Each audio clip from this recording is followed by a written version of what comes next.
Tomorrow, Thursday, we're going to be a pretty nice pattern here. Yeah, exactly. Much different picture than what we're experiencing today. A bit of an oddity.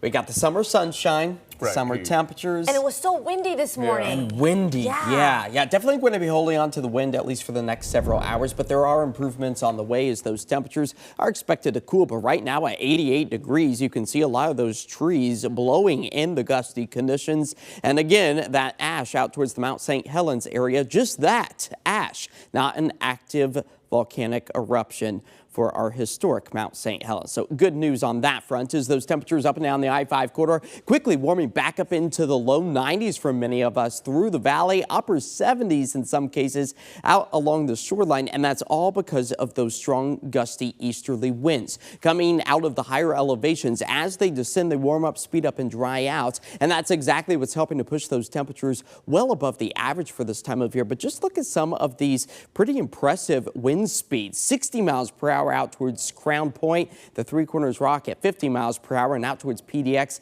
seeing wind gusts above 30 miles per hour. Now, as we work our way through the rest of this evening, you'll notice that those winds, they start to taper back and transition out the east from out of the south and eventually the northwest. So that onshore flow tomorrow helping those temperatures start to subside. But we still hold on to the higher heat for the next several hours before those upper 60s return by about the midnight hour. But we are no stranger of the high heat already felt so far this month. You'll remember back on the second day of September, it was 90 degrees, but overall we have been sitting slightly below average by just about a degree or so. Rain department, though, with a surplus of almost 1/10 of an inch as our rain total surpasses that half-inch mark. And over the next week to 2 weeks, we could potentially see more isolated scattered showers start to ramp back up again across the Pacific Northwest. As all is calm, quiet, and clear, no clouds to speak of as those easterly winds really help in that regard as severe drought still resides over the I-5 corridor. So we need to see that surplus in the rain department really start to ramp up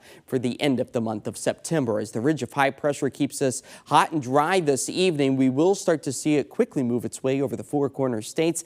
Temperatures really starting to stabilize, upper 70s, low 80s, all the way through the end of the week. But once we move our way into the weekend, we'll start to prepare to be clipped by this latest trough of cooler and potentially rainier air just in time for the end of the weekend. But that marine layer already finding its way back into the coast, at least for the start of the day tomorrow. We enjoy the sunshine. You'll notice still some of those easterly winds before they transition to that onshore flow, helping to pick up the cloud coverage just briefly for your Wednesday, and that will carry into Thursday, although we will be getting a healthy dose of the sunshine as well. All right, tonight here in the city, those winds tapering back.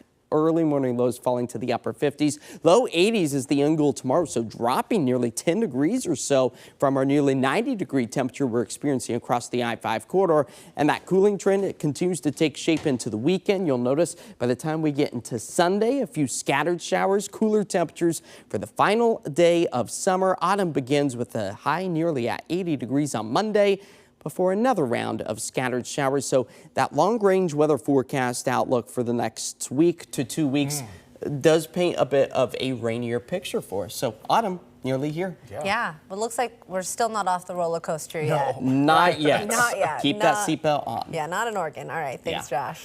Still to come, the man accused of